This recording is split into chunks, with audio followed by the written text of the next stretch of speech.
మిర్యాలగూడ నుండి కాకినాడకు పలుగురాళ్లను తీసుకువెళ్తుండగా short circuit కారణంగా engine నుండి చెలరేగిన మంటలు భారీగా ఎగిసిపడటంతో బ్రిడ్జ్ ఆవరణ అంతా కమ్మేసిన పొగ. హుటాహుటిన సమాచారం అందుకుని మంటలను అదుపు చేసిన ఫైర్ సిబ్బంది.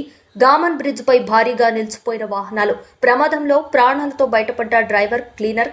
తప్పిన పెను ప్రమాదం.